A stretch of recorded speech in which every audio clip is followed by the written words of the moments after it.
So the book Gentle Fire, the one that I've been reading recently, seems to have the singular purpose of offering the reader a fire seed, which only undoes noise and which only reinforces silence.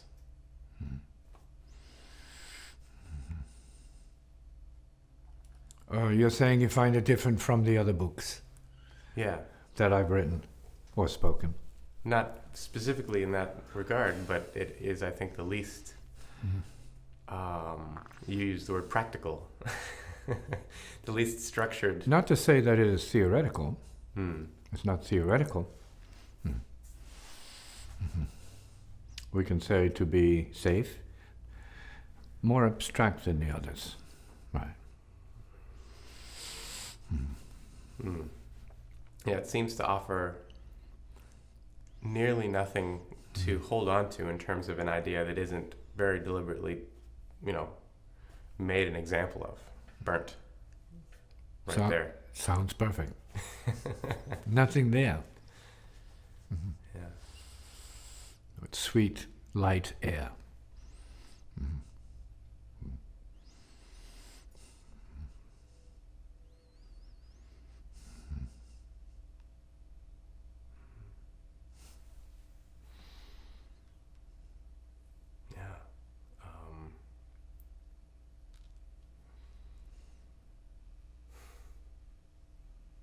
Going through it it seems like a very opening process. You talked about how reading is a form of communion with this level of consciousness, however close the reader can get themselves to the writer's consciousness. In other words, the thought of being. We have to lift ourselves up to the level of the thought of being. Not the thought of knowing, but the thought of being.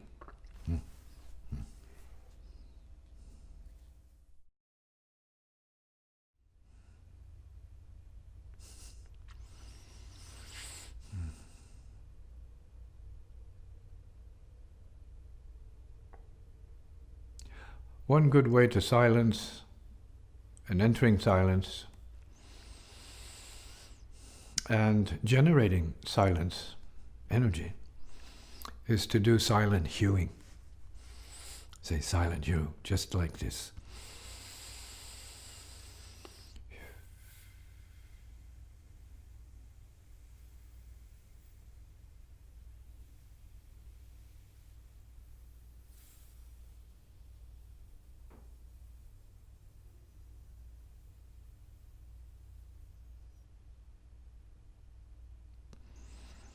Under ordinary conditions, can stabilize the field.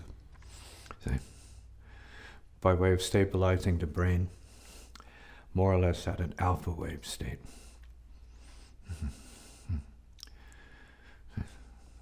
Slightly relaxed, open. And deeper. See?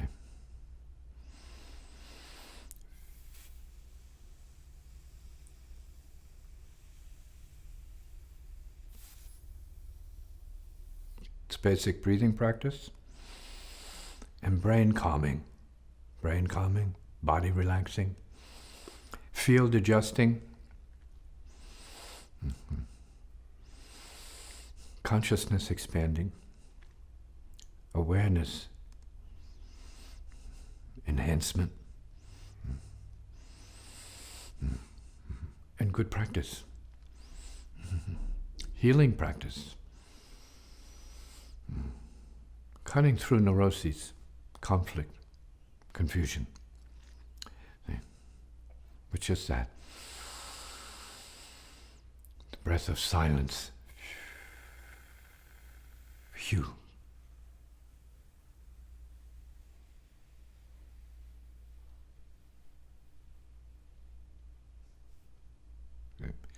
It actually arises spontaneously in certain beings.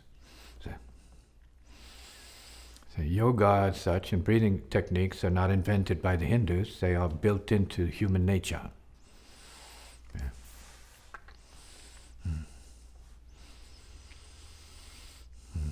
Just pay attention. And And watch how conditions determine how you breathe, or your breath determines what you experience.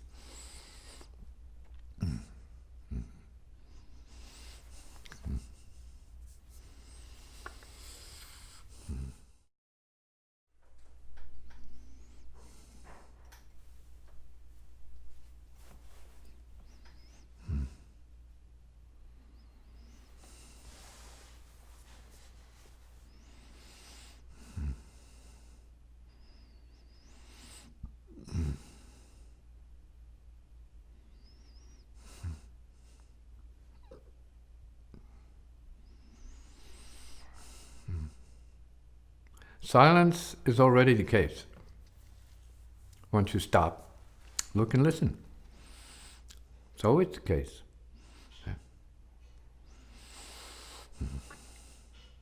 We are born of nothing. No disturbance. So our potential is great.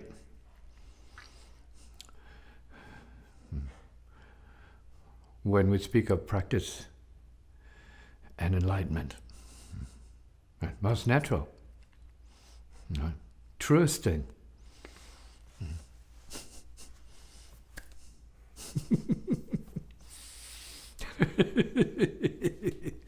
But animal nature doesn't allow you to have the peace that is required to access original nature.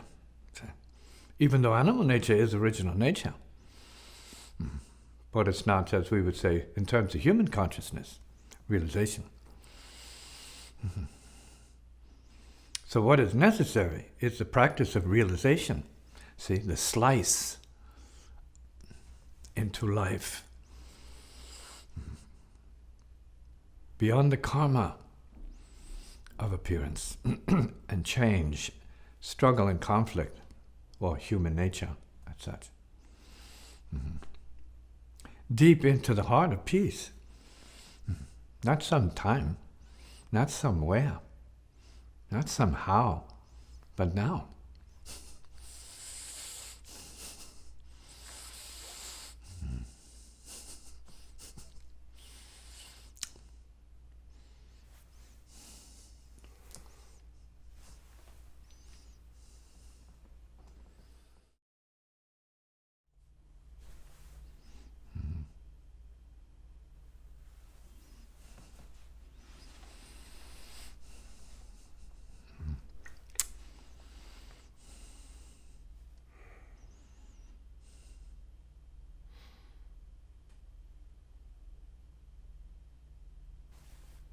Yeah, we've been recording for about 8 minutes, and the difference between the beginning and now, and just in terms of my own state of relaxation, is noticeable and wonderful.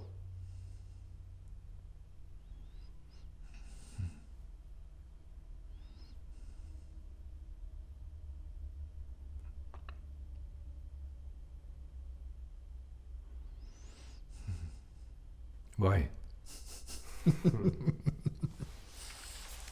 How so? Because you stopped. You stopped. You are looking now. You're listening. You're paying attention. So your focus, so to speak, is more open to what else there is beside yourself. Earlier we did an exercise in silence, management. That already had an effect upon you. That began the process.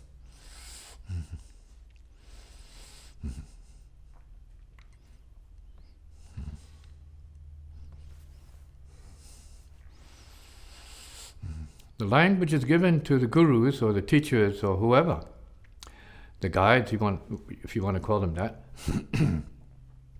to express their condition, to be true to their condition, their realized or original condition. And in the process of sharing, give others access to what it is.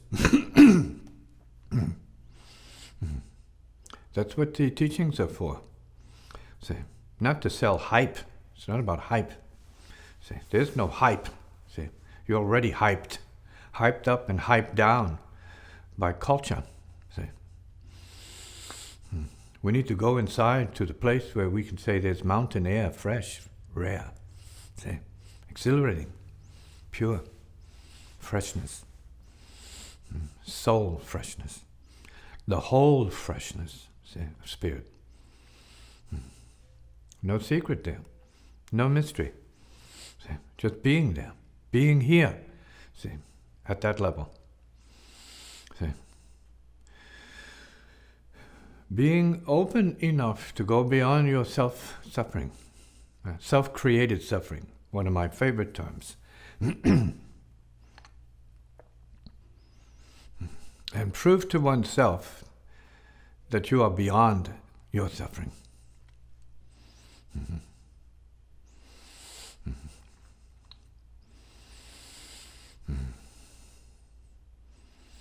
By coming to terms with original silence and original peace of mind. Original heart openness. See? See?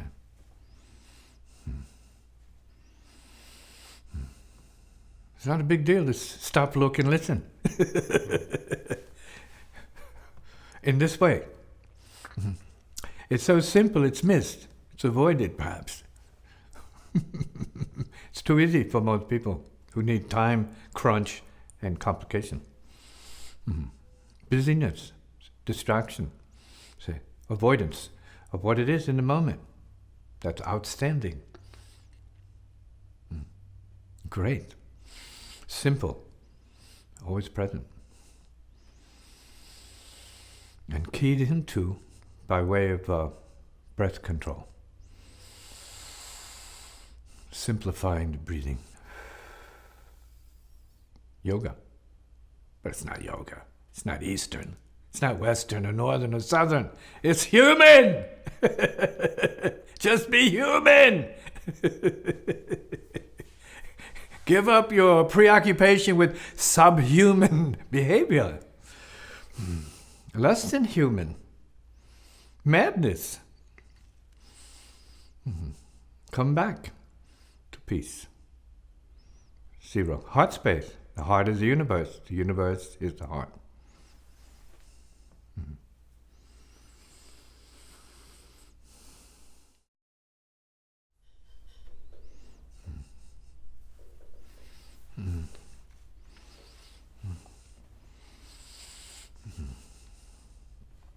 Yoga, like music and everything else you can do and preoccupy yourself with, can be helpful. It in itself is not healing. Healing's deeper than what you do. Healing is deeper than what you think, what you're interested in, attracted to, or distracted by. See? Or want to do for yourself to make yourself feel good. See? Because you're busy making yourself feel like garbage. But you're not keeping up with the process.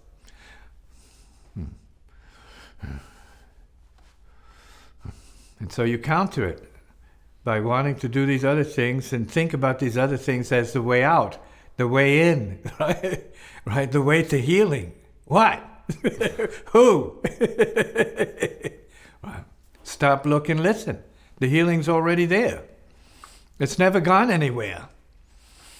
Just stop, look, and listen for a moment. Radically stop, look, and listen. And be present. Tree to grass, earth to moon, moon to sun, sun to solar system to galaxy to universe, all the way back to source. Heart is the universe. Universe is the heart. Phew.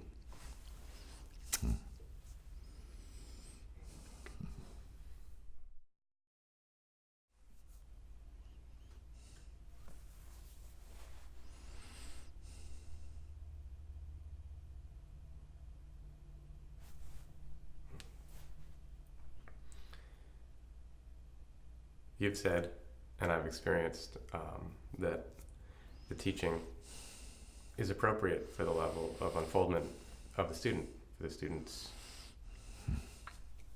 for the student. What does that mean? What teaching is appropriate for what student? What is that? So, who? Who's ready for it? Somebody who reads it is not ready for it. Somebody who hears it is not ready for it. It's not something you can be ready for, as far as that goes, because it's already here. Yeah.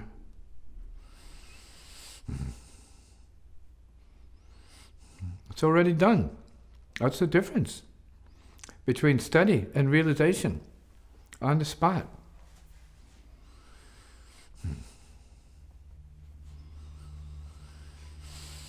Different books have been written because of different times, obviously different times when different people were around, maybe representing a different aspect of the teachings, the vastness of the teachings, which can be more or less defined or specified according to who shows up with what problems, or apparent problems, suffering what, see?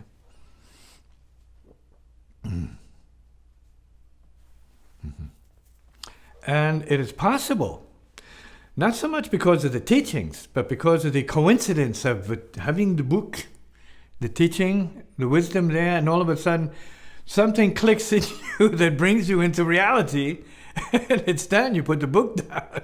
Say, I'm in real. I'm finally in real.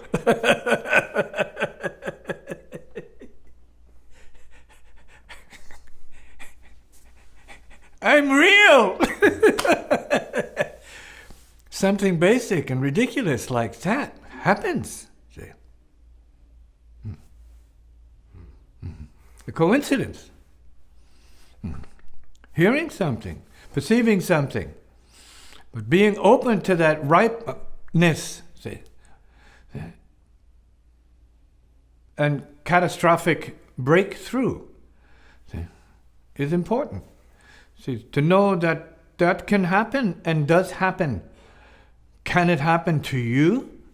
Depends on what you're open to, in terms of what you recognize you are suffering and limiting yourself by, and what you need to remove from your path, so that whatever it is that's left can come and happen, and be received properly. Mm-hmm.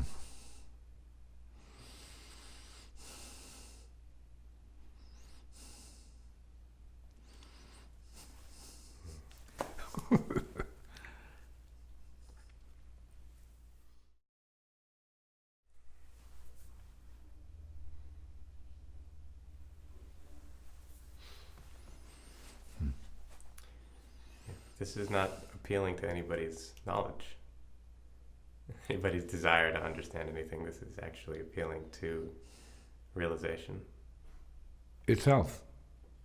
And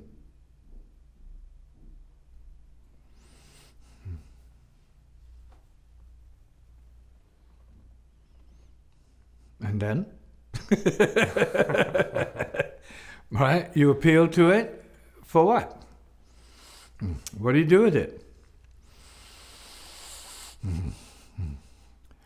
People are unconsciously begging for realization because they are realization, but they're in a state of avoiding and negating and being in conflict with what it is. Seems mysterious, but it's not. We cover ourselves over with layers of false ideas, concepts, see, false logic, see, ignorance, incorrect data, garbage, information, see, everything but nothing. No, nothing. Stuff, more, infinite stuff. See? Buried, completely buried, unburied. See, awakening, rising, see, opening, seeing, hearing, for real. See, not the stuff, beyond the stuff. See, what it is, free of stuff, just light to light. Mm-hmm. Then there is what we call proper access to being, and the peace of being. Mm-hmm. Mm-hmm.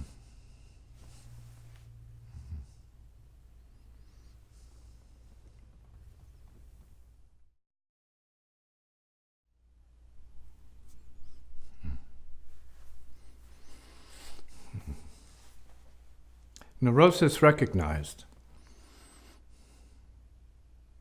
leads to stopping, looking and listening beyond that.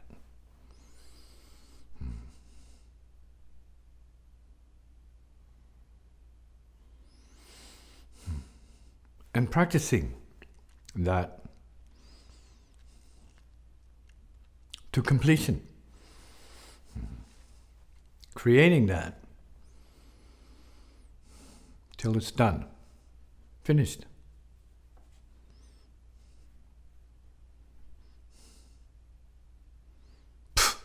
Gone. Then there's no stopping. No looking and no listening. It's gone. No reading, no seeing.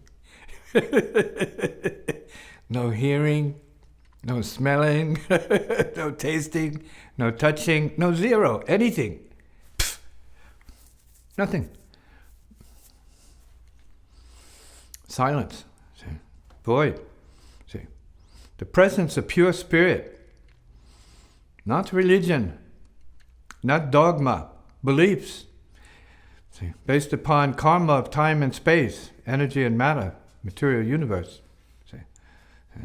Beyond that. It's just here, present.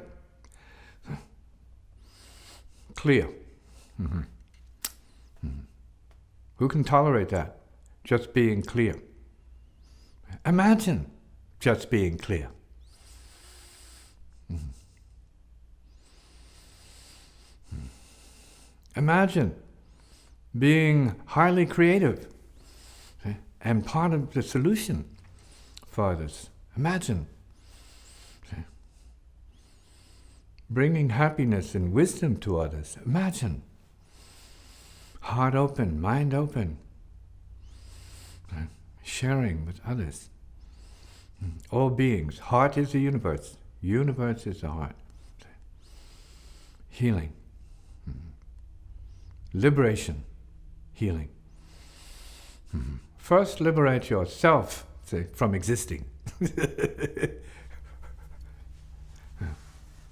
And let the heart have its way.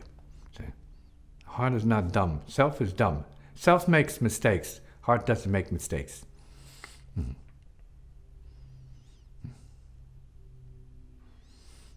Make no mistake. The heart is the universe. The universe is the heart.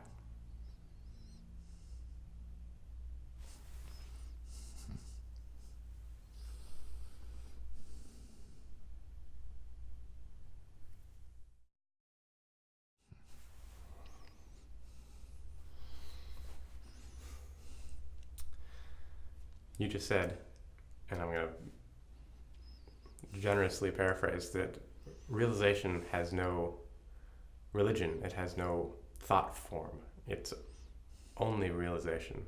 It is not in conflict with any form of understanding because none exists. Mm-hmm. Yes. Yet there are religions, and people have their paths of understanding to that. Well, there's a universe. So realization is not other than the universe, but, and at the same time, realization not the universe. Hey.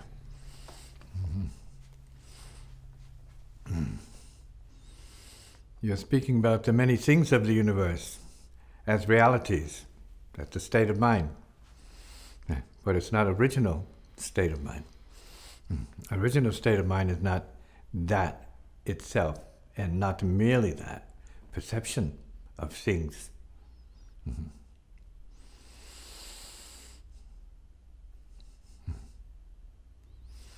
The realization is. It just is. And everything is well already. Maybe too well for most ordinary peeps. It's great.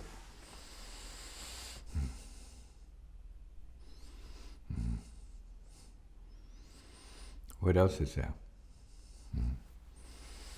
That is as important as realization, which is a concept, it's a word. But is that all it is?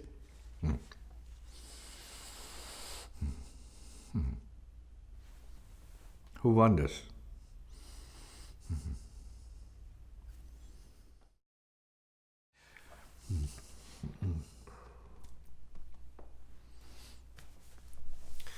What happens after realization? Nothing. What do you expect? Something? Well, everything needs to be done, but everything is handled differently, it seems. It just handles itself. Right? You're part of the flow. Okay. So, you're not an important part of the flow. So, it's just the flow. Yeah. And doing of itself. So, hearing of itself, seeing of itself, tasting of itself, smelling of itself, touching of itself. It's not about yourself, just of itself. Not about yourself, but of itself. See, paradox. And suffering is toasted as it arises. Doesn't stick. It's not important, it's understood.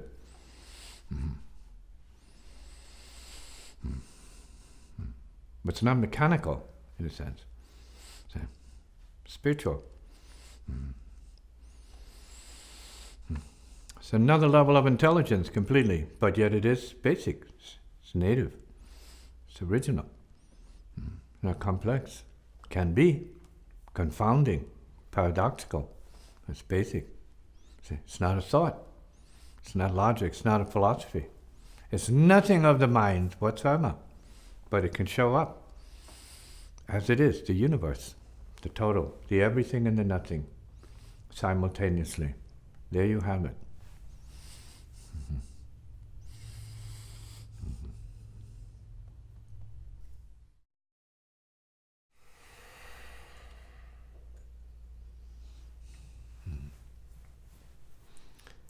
What's your experience of this moment? Zero.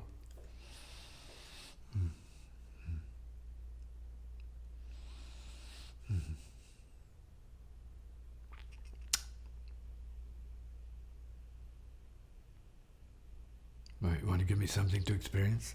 You want to feed me an experience? You feel that's what is needed? Yeah, that's zero. That's what you have to come back to. Never mind anything but that. Everybody has to come back to zero. That's what practice is about. Tolerating the return or recovery to zero. Okay.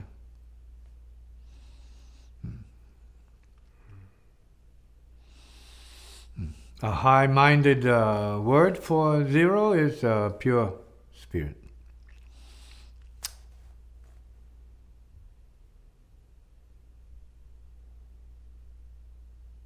Earlier we were calling it silence. Yeah. Tuning in or tapping into the clear being.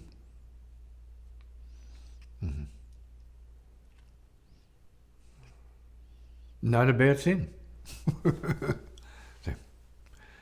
And not really a something. Using the words clear, pure spirit. It's conceptual. Hopefully there's an intuitive connection with the language. So you know it's not just blah, blah. Much deeper.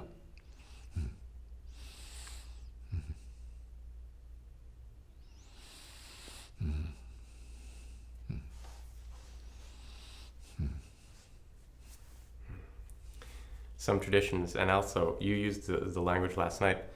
One of the purposes of this practice is to die before you die. Figure of speech. No one's asking you to kill yourself, but we are, in a sense, asking you to liberate yourself.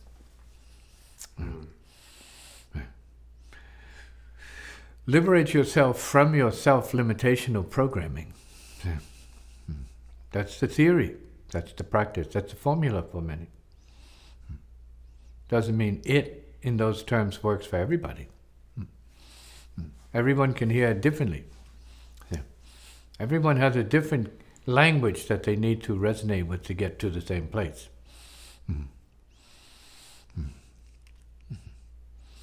But you must be liberated from your self-suffering, or you should be liberated before you pass. Take care of your business before you pass. See? So you pass in peace. Live your life in peace. This is something that rings as true and beautiful about that. The person lived their life in peace. They had a peaceful life. Doesn't mean non-creative, non-exciting, non-mad. No, very mad. In this case, very, very mad. Sublimely mad, but peaceful. As if you're already dead to suffering, dead to neuroses, dead to confusion, say anxiety and suffering, pain, dead to that, zero. See, the bliss of zero.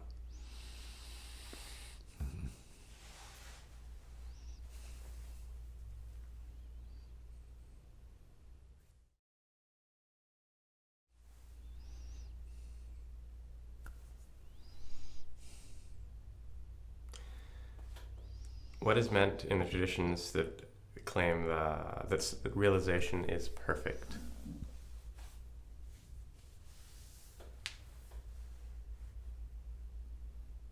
There's nothing else. There's nothing. That's it. Liberation from self-thought, mind, body, and world. See? Even momentarily speaking. See? It's great. A moment of nothing, peace, recharging, see? Empowerment. Integrating, rewiring, rebooting, refreshing, resurging, regenerating, resurrecting, recreating.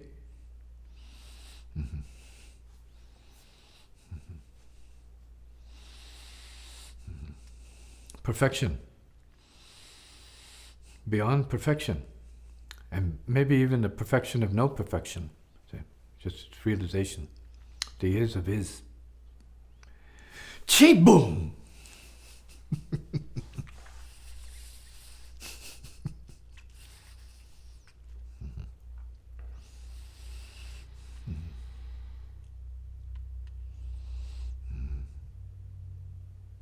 Gone.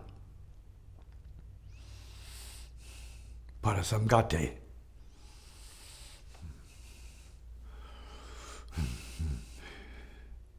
Always here, already gone.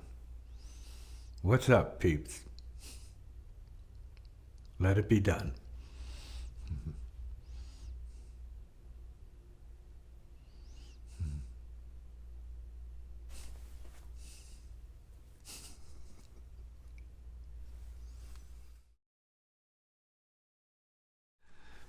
When is karma released? Continually being released. It's continually arising and continually being released. You're breathing, you're releasing karma continually. How much of that karma depends on how strong your clinging is, how powerful your clinging is, how desperate and urgent your clinging is. Karma released. It's karma released. No karma. No karma being held on to. no karma to be concerned about. See? Hey, that doesn't isolate you from your karma. See? You can't separate from your karma, but you can stop suffering it. You can actually allow your karma to work for you if you know how to do that.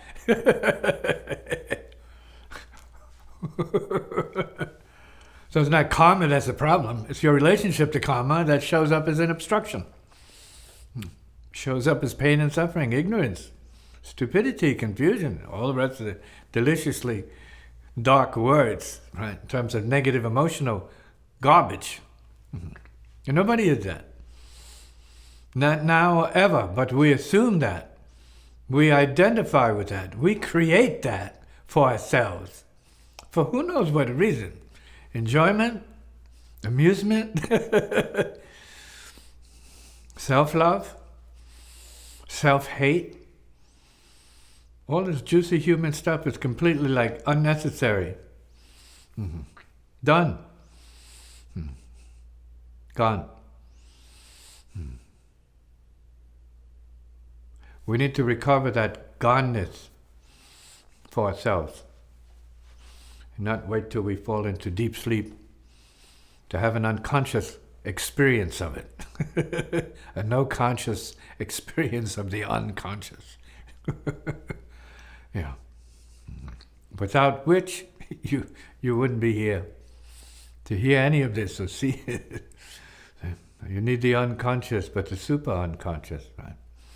The knowing of the not knowing. We know we are unconscious. We know that. But what do we know beyond that? Can you know and be beyond that?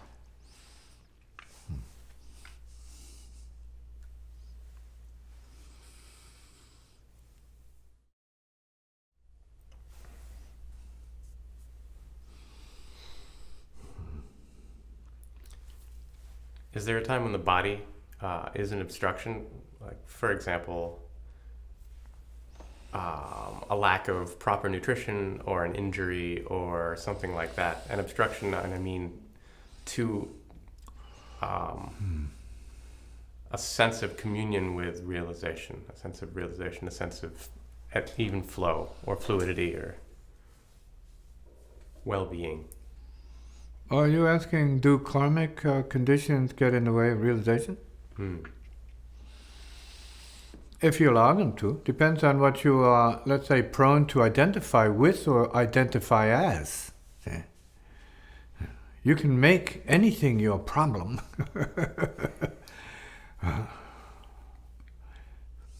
That's human. See? Making everything no problem is not human.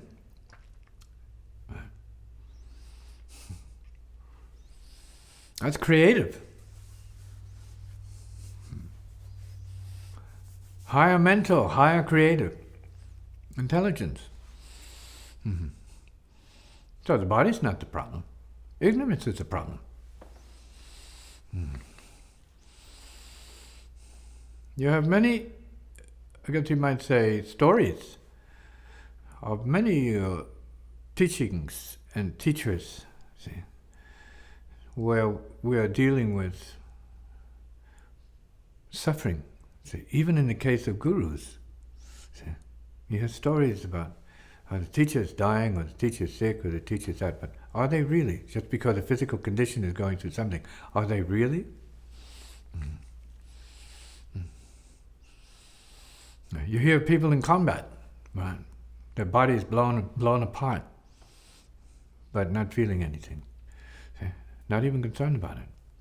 So we can be blown into a condition of transcendence. See? Awakeness. Or we can be aware of transcendence in a moment. And as a result of a radical, say, penetration of intelligence into our condition, see, in the here now, see, be also liberated from our concerns, our self, our body, our mind, our thought.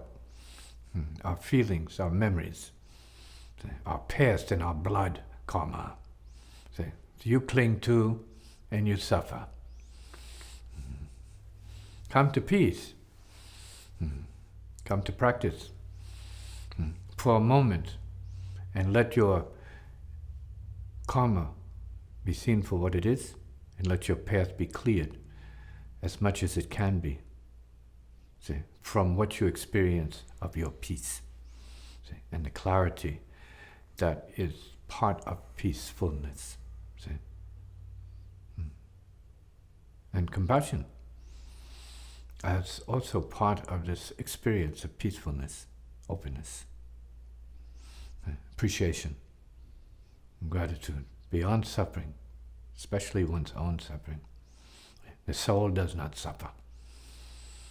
The soul knows no suffering. The body and the self of the body know suffering. Sense suffering, experience suffering, and have to endure suffering. Then there's realization, and there's still suffering, but then there's no suffering. Then realization's gone. And you're here. Already gone. Yet always here. But already gone. Paradox.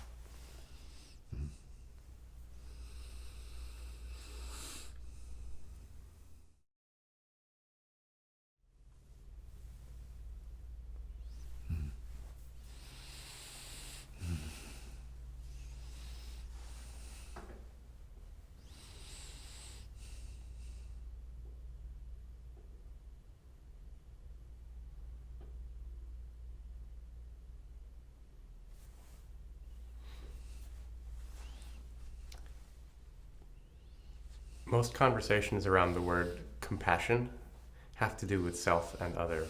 One is being compassionate to another. And does it exist beyond that?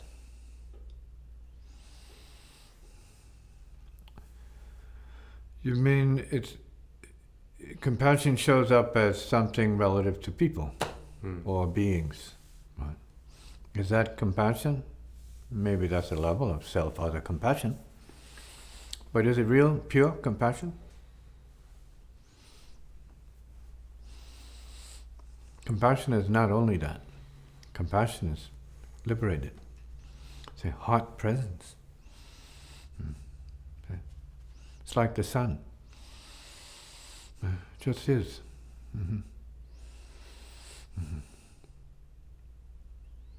And it's up to the individual to realize what the sun of compassion is in their own case. And merge with that. And be beyond compassion. We're having to be compassionate. We're having to receive compassion. See, like loving and loved, being loved is not love. See?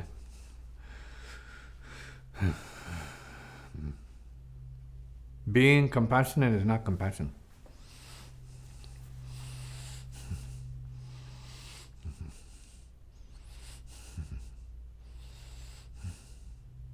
Compassion has no mind.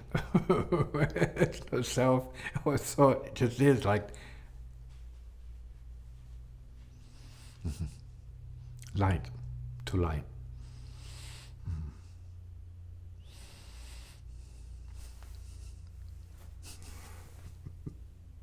Compassion is gone.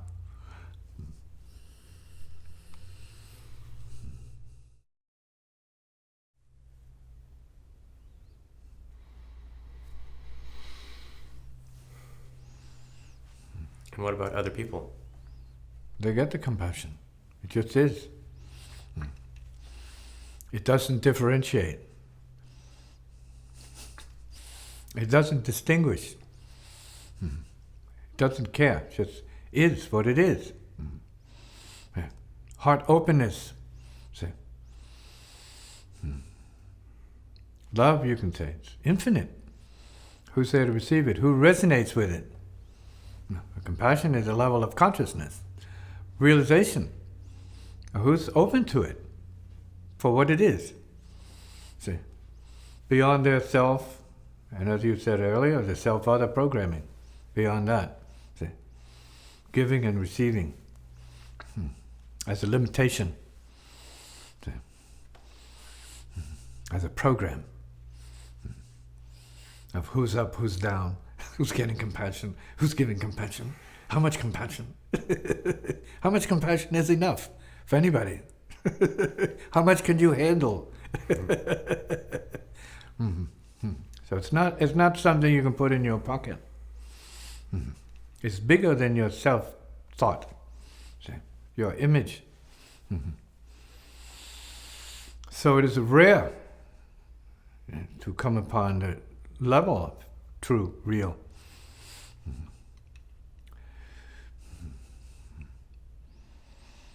Heart compassion, which is not a thing.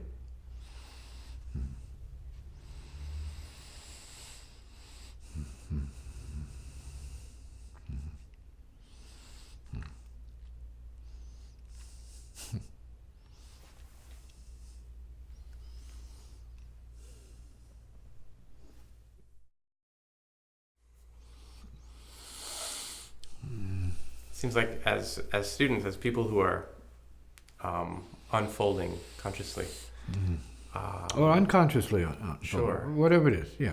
That rather than meeting a piece of wisdom and confronting some confusion about it, getting through that, we just pass it by. We just don't notice the conflict that it has in it in order to resolve some confusion. So what's the solution? Yeah, what's the solution? Say, what's the solution?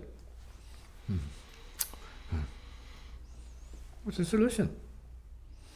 In the light of what you said, what is the solution?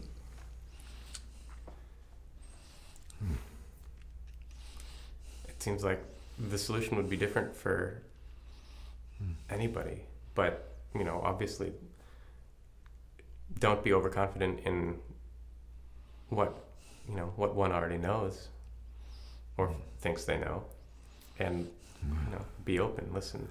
Well, not be what is the word, dominated by, not even overconfident, not to be dominated by karma on any level. So we're here to be intelligent beings responsible for a multi-dimensional experience. See the physical level, the emotional level, the causal plane, the memory level. See, and we have the mental level, the concrete mental, the abstract mental, and the creative mental, and the spiritual mental, and above, and so on and so forth. We have this great hierarchical sort of arrangement of levels of consciousness at our disposal. We are that. So we should be able to work with and manage, purify and adjust, according to creative intelligence, every plane of or dimension of consciousness or action or operation we perceive. It's our job as souls to handle that. It's easy. To know it is to do it. Clear the way. Stop, look, and listen. Come back to peace.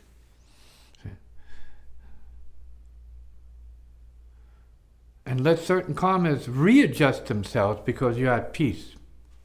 You're giving them space. You're not part of the confusion. You're not confusing yourself.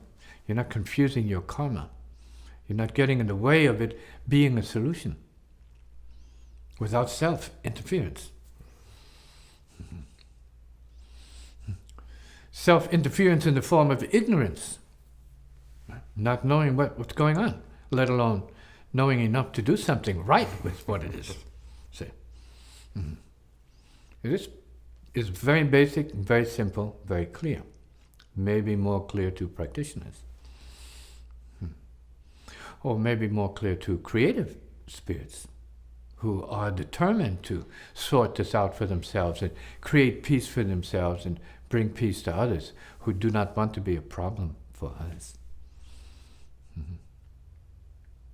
who smell their own junk, their garbage, and know it before anyone else knows it. I stink. I can't go bring this to these other people. I can't go out stinking of my own stuff. I have to clean myself up before I go out. So to speak, take care of your suffering. Put your karma in order or drop it. Drop what you need to drop of it. So you are liberated from your own burden. You're doing then your work. That's your work. Mm-hmm.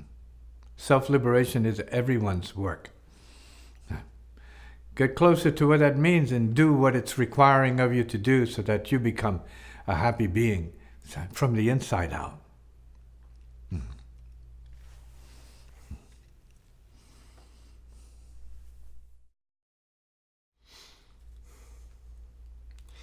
The fact is that peace arises in proportion to self-burn, thought burn, mind burn, and world burn.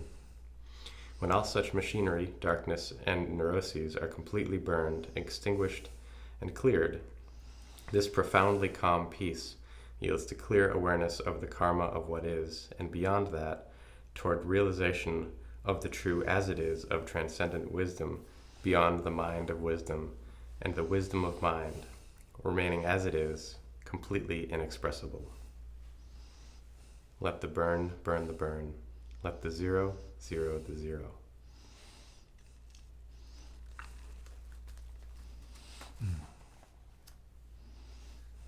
That's part of the realization practice, self-realization practice. How are you going to let the burn burn the burn unless you go to the deep, deep, deep? See? Beyond the sleep, sleep, sleep. Mm-hmm. Beyond your own, let's say, treasured creep, creep, creep. You got to get beyond your own creepiness.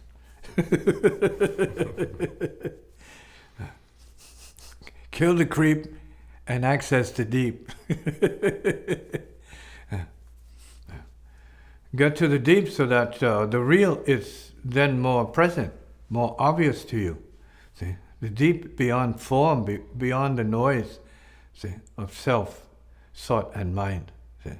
And we're talking about the materialism that we are ordinarily, typically, as humans, obsessed with, see, preoccupied with, distracted by, to no end, for the most part. See? No wonder we have people who are anxious, see, to have realization. But the responsibility is to cut through all of that noise, moment to moment.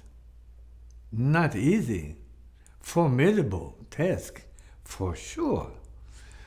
You have to be strong to withstand your own self-created neuroses, and kill it or destroy it, slay it, if you can, with the drop of the axe. The axe of peace. And that's what is begging for realization right in this second. Letting go. Stopping. Opening. Healing. And being. Awake. To and as peace. Alone.